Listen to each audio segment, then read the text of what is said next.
warahmatullahi wabarakatuh. Halo teman-teman, hari ini kita akan melanjutkan pelajaran fisika, yaitu tentang gerak lurus. Karena kita akan mempelajari materi gerak lurus, masih ingatkah teman-teman apa yang dimaksud dengan gerak? Ya, benar sekali. Gerak adalah perubahan posisi suatu benda terhadap titik acuan. Titik acuan adalah titik tempat di mana dilakukannya pengamatan terhadap gerak. Gerak bersifat relatif, maksudnya benda yang diam bisa dikatakan bergerak dan benda yang bergerak bisa dikatakan diam. Kenapa demikian? Perhatikan baik-baik ilustrasi berikut ini. Ketika saya dijadikan sebagai titik acuan, maka saya dapat mengatakan bahwa mobil tersebut bergerak terhadap saya. Coba perhatikan ilustrasi yang lainnya. Ketika pengemudi menjadikan dirinya sebagai titik acuan, maka ia akan melihat bahwa pohon, gunung, dan rumah seolah-olah bergerak, padahal tidak demikian. Mereka tidaklah bergerak, tetapi yang bergerak adalah motor dan pengemudi. Nah, ini yang disebut dengan gerak semu. Gerak semu yaitu gerak yang seolah-olah bergerak, padahal tidak demikian. Nah, sekarang teman-teman sudah memahami kan apa itu gerak? Selanjutnya, kita akan memahami tentang gerak lurus. Gerak lurus adalah gerak yang lintasannya lurus, dan gerak lurus terbagi dua, gerak lurus beraturan dan gerak lurus berubah beraturan. Kita akan mempelajari satu persatu ya. Kita mulai yang pertama, yaitu gerak lurus berubah beraturan. Gerak lurus berubah beraturan adalah gerak yang lintasannya lurus dan bergerak dengan kecepatan konstan. Sehingga gerak lurus berubah beraturan tidak memiliki percepatan. Ketika kita bergerak, ada dua besaran yang perlu kita ketahui, yaitu besaran jarak dan perpindahan. Teman-teman pasti tahu apa perbedaan jarak dan perpindahan? Ya, benar sekali. Jarak adalah panjang lintasan yang ditempuh oleh suatu benda. Sedangkan perpindahan adalah posisi awal dan posisi akhir suatu benda. Berikut ini adalah rumus dari gerak lurus beraturan, di mana V sama dengan S per T.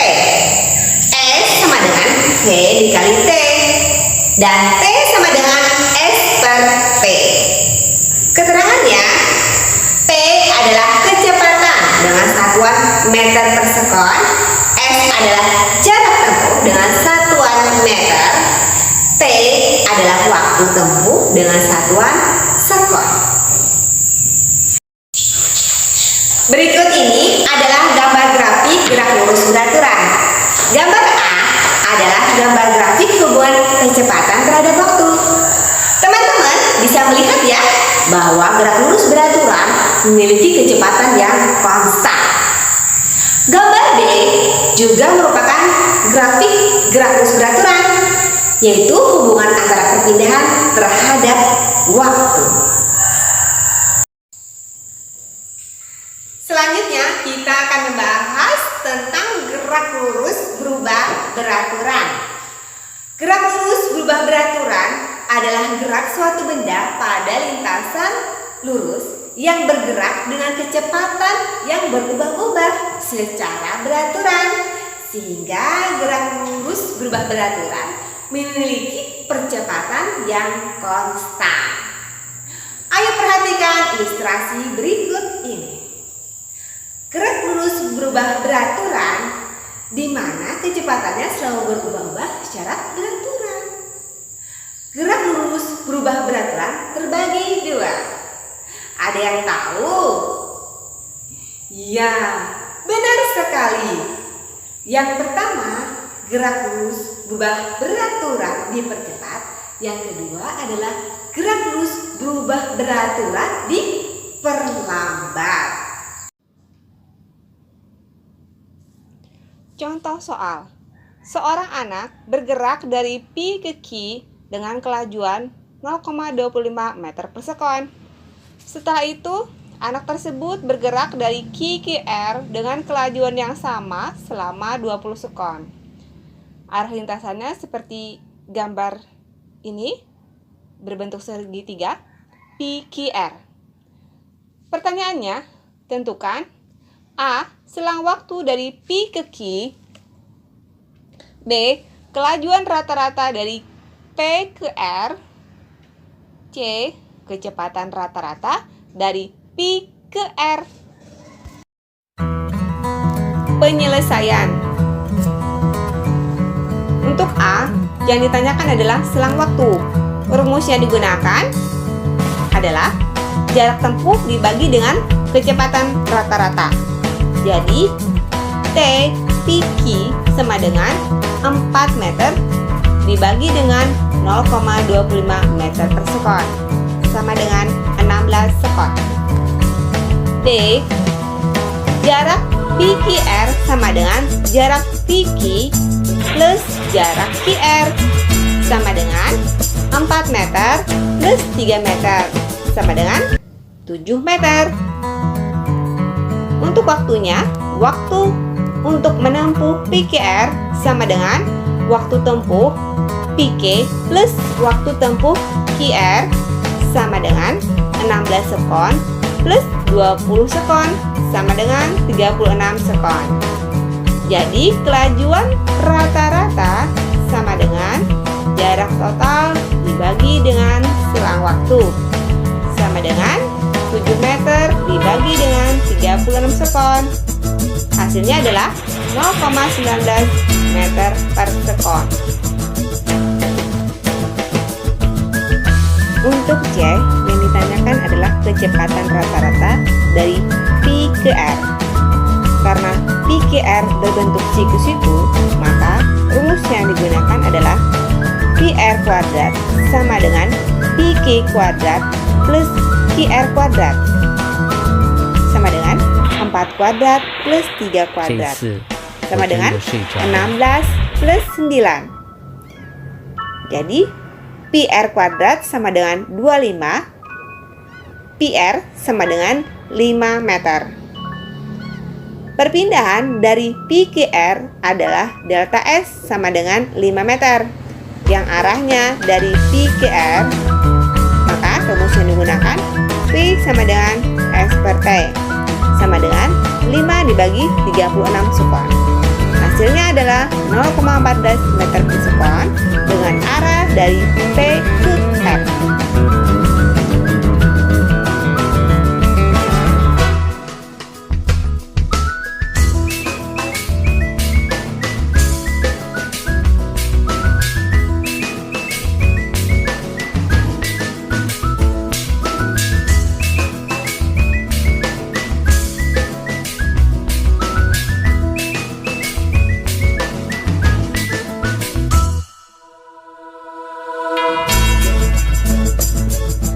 Berikut ini merupakan grafik dari gerak lurus berubah beraturan, yaitu grafik kecepatan terhadap waktu dari gerak lurus berubah beraturan.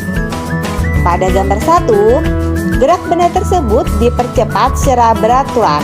Kita lihat bahwa bentuk kurvanya serong ke atas. Sedangkan untuk grafik ketiga, gerak benda tersebut diperlambat secara beraturan, sehingga bentuk grafiknya adalah miring ke bawah.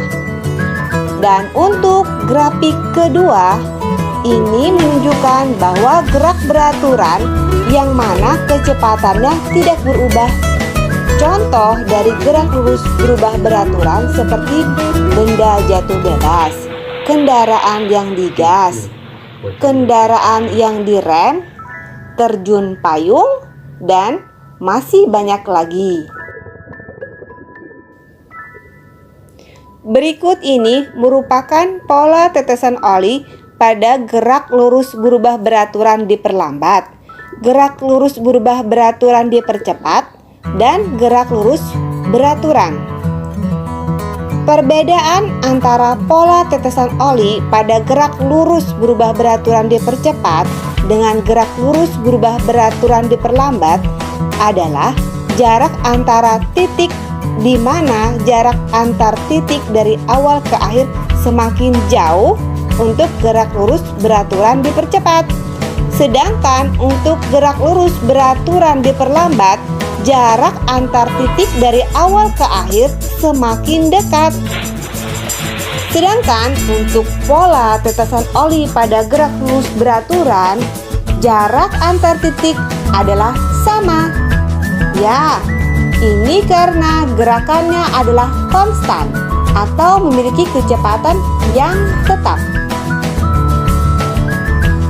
Contoh soal, sebuah perahu menyeberangi sungai yang lebarnya 180 meter dan kecepatan arus airnya 4 meter per sekon. Apabila perahu diarahkan menyilang tegak lurus sungai dengan kecepatan 3 meter per sekon, setelah sampai di seberang, perahu telah menempuh lintasan sejauh. Diketahui lebar sungai 180 meter, PA kecepatan arus 4 meter per sekon, TT kecepatan perahu 3 meter per sekon. Ditanyakan S adalah panjang lintasan perahu. Jadi kita menggunakan rumus siku-siku ya. Jadi jawab PR sama dengan akar 3B kuadrat plus PA kuadrat sama dengan akar 3 kuadrat plus 4 kuadrat sama dengan akar 25 sama dengan 5. Selanjutnya kita gunakan sin alfa. Sin alfa sama dengan PP per PS sama dengan AB per AC. 3 per 5 sama dengan 180 meter per AC. Referensinya, jadi AC sama dengan 300 meter. Jadi perahu telah menempuh lintasan sejauh 300 meter.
这一次我真的睡着了。